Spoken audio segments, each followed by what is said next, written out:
This is my first video update from Nicosia, Cyprus on this very windy Tuesday morning. Let's talk about some news and let's start things off with this title from the Times. Is this Ukraine's last chance to drive back Putin?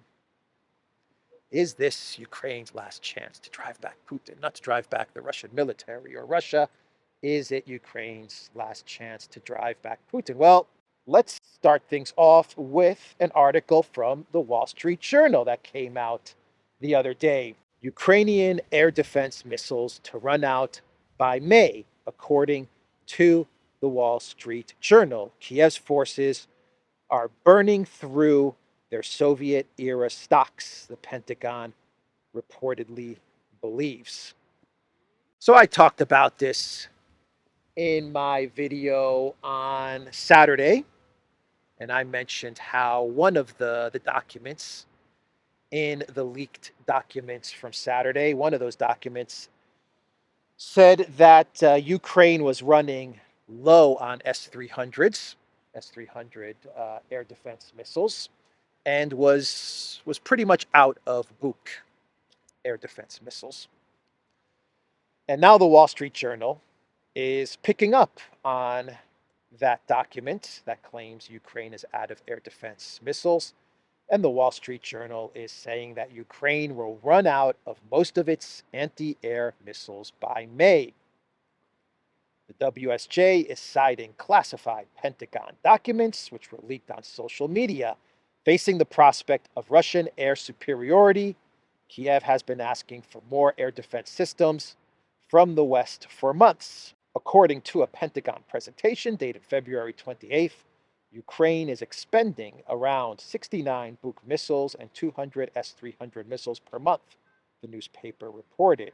At this rate of fire, Kiev's forces will be out of Buk ammunition by the end of the week and will deplete its S-300 stockpiles by May 3rd, the Wall Street Journal said. And I talked about how Reznikov, the Ukraine defense minister, was traveling around Europe looking for weapons and specifically looking for S-300 missiles. That's what he was doing in Greece. He was trying to get the Greek government to give up their S-300 systems to Ukraine. Sourcing missiles for these Soviet-built platforms is proving difficult for Kiev and its Western backers. In their place, Ukraine has received 3 German Iris-T and 8 American NASAMS anti-air systems. However, these systems consume around 64 missiles per month, and their limited number cannot cover as much territory as Ukraine's S-300s, according to the document. And the S-300s, the Russian air defense systems, are the absolute best. And this patchwork of different air defense systems is not going to work. It is not going to give the Zelensky regime and the Ukraine military the protection and the cover that they need as they launch this spring offensive. So what happens when the Zelensky regime launches a spring offensive in the south, in Zaporozhye, or in the north, or in Bakhmut, wherever? They launch this spring offensive, and they don't have any S-300s or Buks to stop the Russian Air Force. What happens to this Ukrainian spring offensive?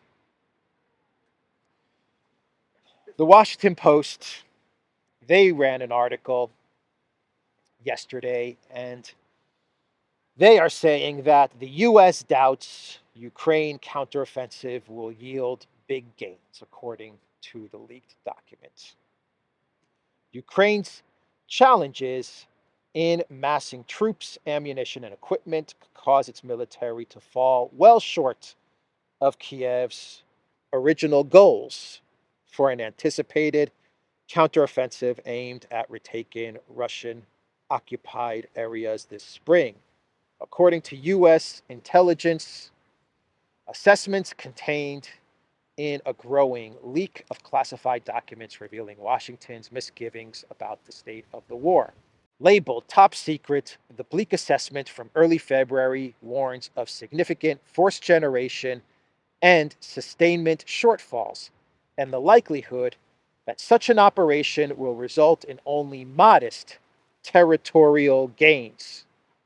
It's a marked departure from the Biden administration's public statements about the vitality of Ukraine's military and is likely to embolden critics who feel the United States and NATO should do more to push for a negotiated settlement to the conflict. God forbid that critics to the conflict are emboldened and actually call for peace. God forbid we embolden the peacemakers. That's the last thing that parts of the Biden White House want. We don't want to embolden those peacemakers. But the problem is that this spring offensive will result in only, and I quote, modest territorial gains. Not taking the Donbass, not capturing Crimea, modest territorial gains.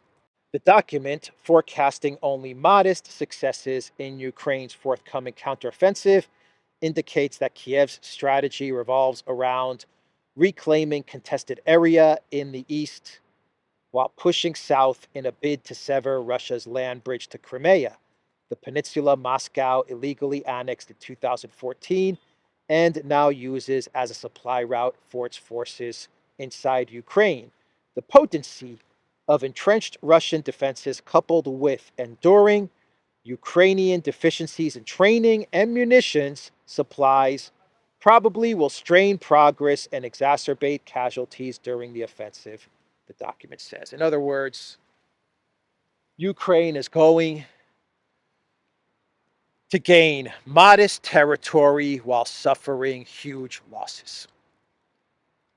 That's all this is saying.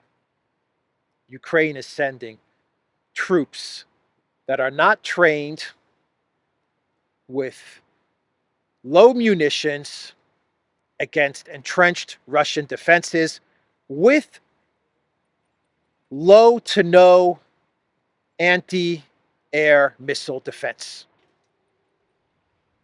How is this going to turn out? I wonder, how is this going to turn out?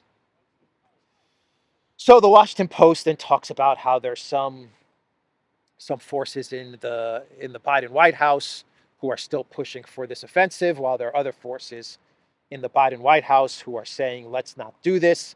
I imagine the forces that are pushing for this offensive is the U.S. State Department, Blinken, Newland, as well as Jake Sullivan. And I imagine there are forces in the Pentagon, not all forces in the Pentagon, but there are some forces in the Pentagon that are saying this is a bad idea. But the Washington Post is saying they're having these discussions back and forth. And the forces that believe that this offensive is a bad idea, they're trying to get Ukraine to pull back a bit, to tone down their expectations, to not come out and say that they're going to take Crimea, and only by taking Crimea will this bring Ukraine to the negotiating table. So there are forces in the U.S. government that are trying to tone down the rhetoric and the expectations from Ukraine, and they're having this back and forth discussion about what to do with this spring offensive. And the Washington Post says all parties came away from those conversations with a sense that Ukraine was beginning to understand the limitations of what it could achieve in the offensive and preparing accordingly, Ukrainian officials said. While severing the land bridge is unlikely to happen, these people said the United States is hopeful that incremental gains could at least threaten the free flow of Russian equipment and personnel in the corridor, which has been a lifeline for invading forces. Let me read that part again. While severing the land bridge is unlikely to happen, there is going to be no severing of the land bridge. The United States is hopeful, hope strategy, they're hopeful. The United States is hopeful that incremental gains could at least threaten the free flow of Russian equipment and personnel in the corridor.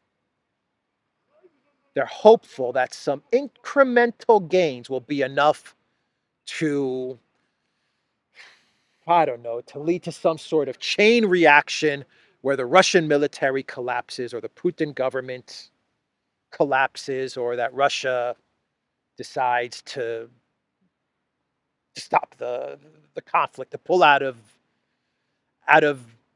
Donbass. I don't know. I mean, this is madness. This is crazy.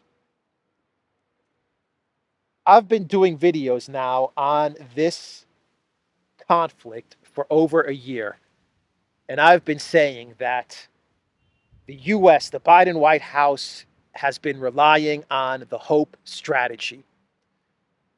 When all is said and done, what is the Biden White House's strategy? What is the EU strategy? It's the hope strategy. And that is what this Washington Post article is admitting.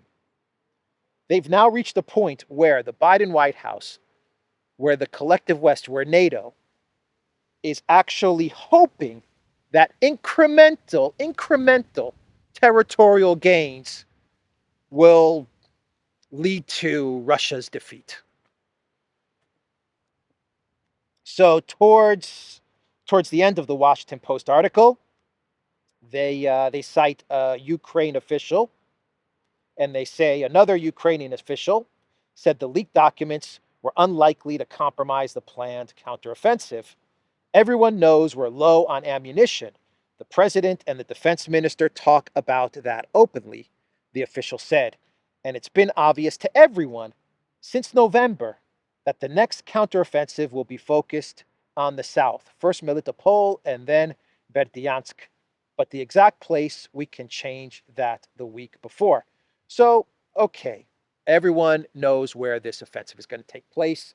There are reports that Ukraine has 50 or 60,000 troops in the south towards the Zaporozhye, Kherson, Melitopol direction, let's call it that. But there are other sources which say that Ukraine also has another 100 to 150,000 troops amassed in the Dnipropetrovsk region as well. So who knows where this counteroffensive is going to take place? 90% is going to take place in the south. Maybe there's a 10% chance that they switch things up. Maybe this is a fake out, and maybe this counteroffensive is going to take place somewhere in the north. There are reports saying that this offensive is going to even be directed towards Russian territory, towards Belgorod. Prigozhin said that the Wagner chief, he said that Ukraine does have around 200,000 soldiers ready for this final throw. Whatever the situation is, in whichever direction the counteroffensive is going to take place, I look at this statement from this Ukrainian official and this reporting from the Washington Post, this paragraph, I look at it and what I see is a warning, to not go through with this counteroffensive. That's what I'm reading from this paragraph.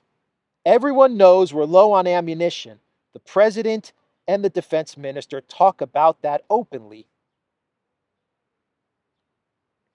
But we're unlikely to compromise the planned counteroffensive.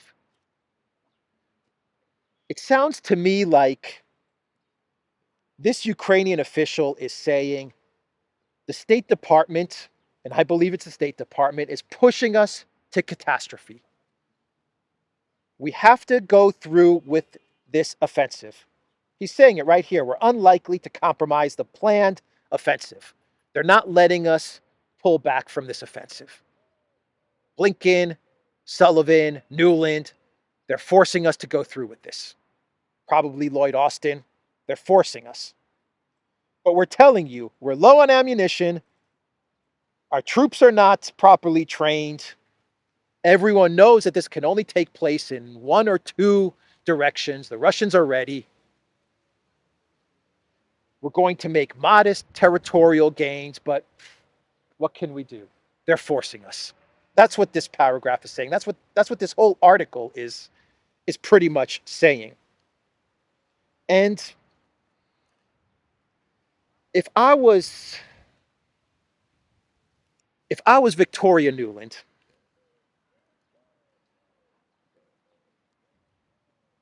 I would also force Ukraine to go through with this offensive if I was Victoria Nuland, because she has never come closer to making her dream come true than this moment. You see, the problem is Nuland and the neocons, they're so close, or they were so close to destroying Russia. In their minds, they were so close to destroying Russia. They had the sanctions, 11 sanction packages. They have Europe completely bought into this. The entire EU destroyed itself for their sake, for their plans, for the neocon plans. They've got 120, 130, 180 billion committed to this. And it's not working. But they're so close. I mean, if you're Newlands, you're like, I've never been able to get this close to making my dream come true, to destroying Russia. And I'm saying that in a joking way because, Victoria Nuland, she's just a small town girl living in this lonely world. She took a midnight train going anywhere, and her dream was to destroy the Russian Federation. So, just a girl with a dream. She's just a small town girl with a big dream to destroy Russia. And I say that as a joke, but I'm also being serious. If you're the State Department, if you're Tory Nuland, you've never gotten this close to accomplishing this dream. I mean, this is a life's work, and it's now just slipping through her fingers. It's all but slipped through her fingers. So this Ukrainian official, this Washington Post article is saying it's over. It's over, Nuland. It's over, State Department. Please don't make us go through with this. I'm not saying the Washington Post is taking this position. Maybe they are. Maybe they're not. The Washington Post loves war. It pushes for war. But all the messages in this article are screaming, don't do this. Don't do this. We're going to get crushed. We're not ready. We're going to lose tens of thousands of men for modest territorial gain. And then what happens? We don't have, according to the Wall Street Journal, according to my reporting from Saturday, we don't have the air defense. We don't have the missiles. We don't have the munitions. We don't have the trained soldiers. But they're being pushed. A Ukrainian official said the leaked documents were unlikely to compromise the planned counteroffensive. The leaked documents were unlikely to compromise the planned counteroffensive. So are you telling me that maybe, just maybe, someone somewhere leaked these documents to stop this offensive from going through? Maybe?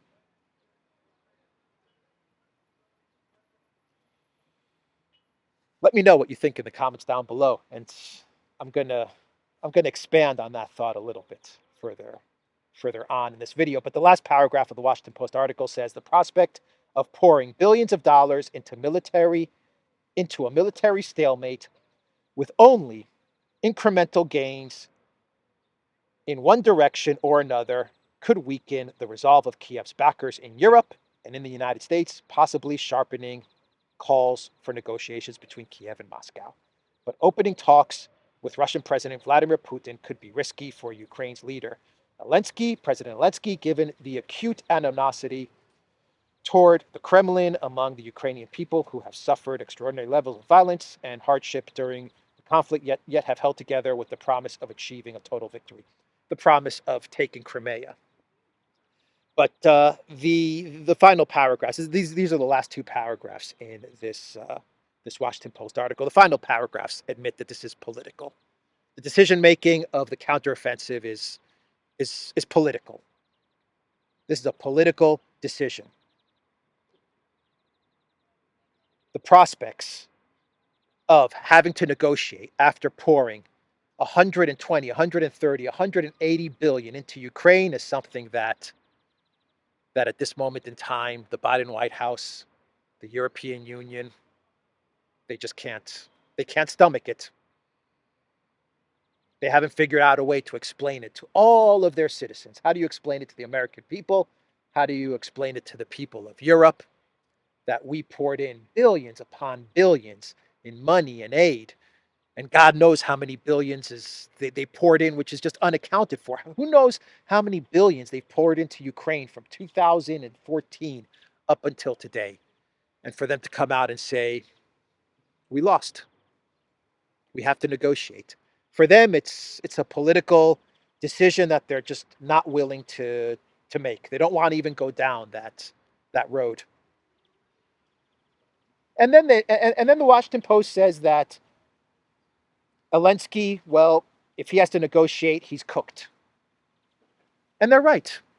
Zelensky's not going to feel the wrath of the Ukrainian people. It's not the Ukrainian people that are going to remove Zelensky because he negotiates. It's going to be the crazies in Bandera land. They're the ones that are going to remove Zelensky. The Azov guys and all of these people that the State Department has been funding. These crazies, yeah, if Zelensky negotiates, they're going to take him out. No doubt about it. No doubt about it. So it's all political. The decisions now are political, even though from a military standpoint, everything is screaming, all the information, all the facts. They're all saying, don't do this. Don't do this. But the political momentum is just too great. And the neocons, they can't give it up. I mean, this is as close as they're ever going to get to their ultimate dream of destroying Russia, and they just refuse to give it up. So that's the Washington Post article. Boy, oh boy. So, the document leaks. Did someone leak those documents in order to prevent this offensive? Very, very possible. CNN says Ukraine is changing military plans after Pentagon leaks. A major leak of classified documents detailing Washington's war planning in Ukraine has forced Kiev to step up precautions and change its military posture, CNN reported on Sunday, citing sources. According to a source close to Ukrainian President Zelensky, Kiev has already altered some of its military plans due to a trove of sensitive Pentagon files leaked online. The outlet, however, did not clarify what plans have been altered, in what way, and how drastic these changes are. CNN has reviewed 53 documents which appear to have been compiled between mid-February and early March. The authenticity of the files has not been officially confirmed.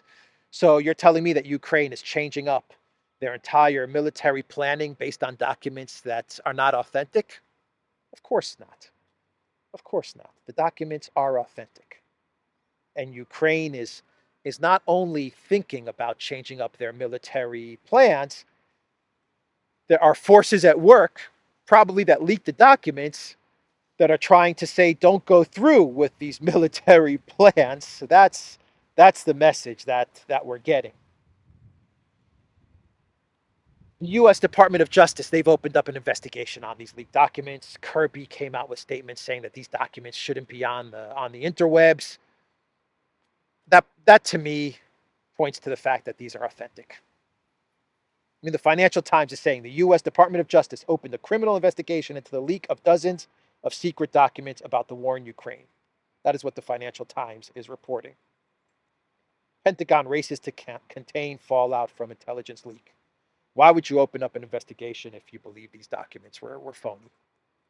Why would Ukraine come out to statements via CNN? Why would they tell CNN that they're changing up their military plans? You change up your military plans 2, 3, 4 weeks before a huge offensive, an offensive that you claim is going to take Donbass and Crimea. Is that how all of this works?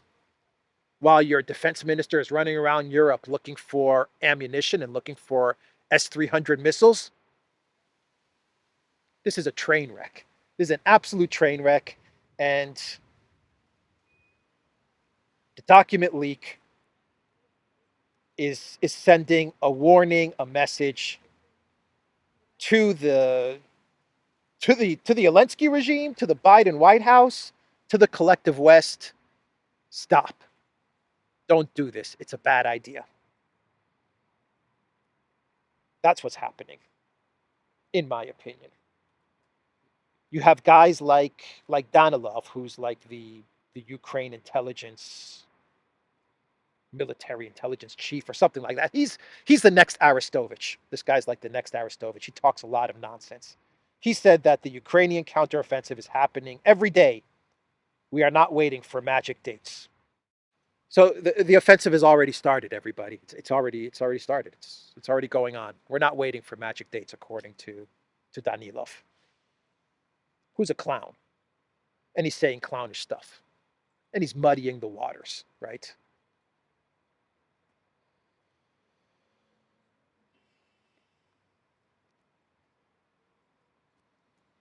What do you think? Do you think the documents were leaked to warn against this counteroffensive, this offensive? What do you guys think? I'm starting to come to the conclusion that this is what's going on. These documents were leaked by someone in the Pentagon who understands that this is just such a bad idea, and this is going to lead to the destruction of the Zelensky regime. It's going to lead to the end of the Zelensky regime. You see, in a way, the forces in the Pentagon that have leaked these documents, in a way, they're signaling to the Biden White House, to the collective West, to everyone involved that by by going forward with this offensive, you're just going to end the war quickly because it's going to lead to the destruction of the Ukraine military. They're not going to have anything left. But the problem that the collective West has is that they can't handle a long war. They don't have the capabilities to go to go the distance here. Russia's prepared for a long war. They're not. Their economies are not prepared. Their production is not prepared. Their society is tired of this. The people are tired of the money going to Zelensky. The media narrative is crumbling around Zelensky. So their their only solution, their only path forward is negotiations. That's their only path forward. All right, let's talk something else now. Let's talk something else. BBC government-funded Twitter tag triggers journalists. How about that? Let's talk about Twitter and the BBC. The broadcaster insists that despite being financed by a mandatory fee, it's not state funded. So the BBC is upset that they have been given the state media label on Twitter. They're very, very upset. The BBC has been labeled state media, funded by state media on Twitter, and the BBC is furious. We are speaking to Twitter to resolve this issue as soon as possible, the broadcaster said in a statement on Sunday. The BBC is and always has been independent. We are funded by the British public through the license fee. On Twitter, the BBC's defenders pointed to the license fee as proof of the network's independence. The BBC Deadline reporter Jake Cantor argued is funded by the British public through a system known as the license fee. The BBC's operations and editorial decision-making are entirely independent of the government. However, commentators pointed out that the license fee is a government tax in all but name. Come on, BBC, who are you trying to kid here? Because you figured out this clever license fee workaround, you're now going to argue that you're not state media and you're not government funded? Give me a break. Give me a break. It's even worse than the government just giving you money. The license fee is even worse. It's even more insulting to the people of the UK, because you actually force the people of the UK to actually give money, knowingly take money out of their pocket and pay a license fee to the BBC.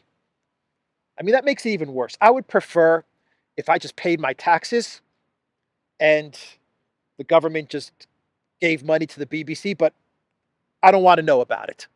Here are my taxes and, whatever. I know you're going to give money to the BBC because it's state media, but just don't tell me about it. I would prefer that scenario than having the government say, well, you have to pay your license fee to the BBC and forcing me to pay that.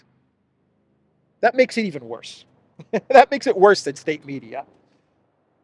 I mean, the only way you can argue that the BBC is not state media with this whole license fee scheme is if the license fee was opt-in.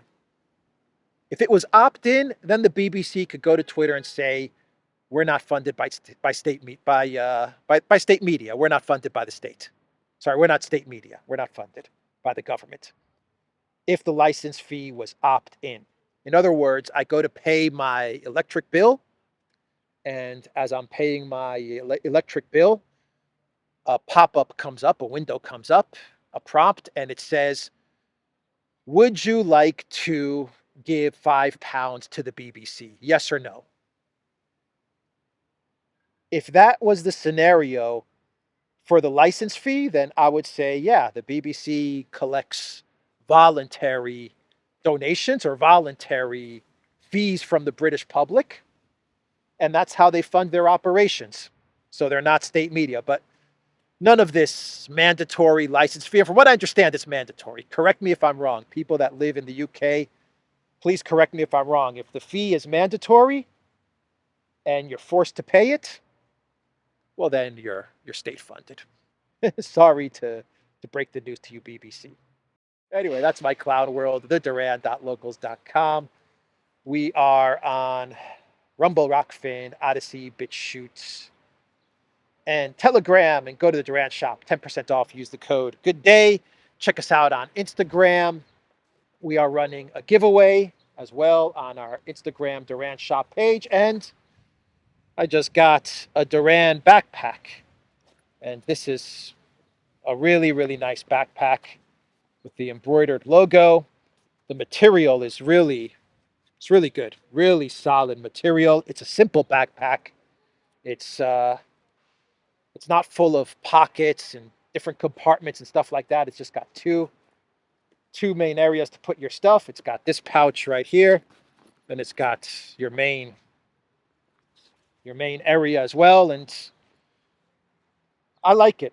I like it a lot because it's really good material and it's a simple backpack for day-to-day use. So check that out as well. Take care.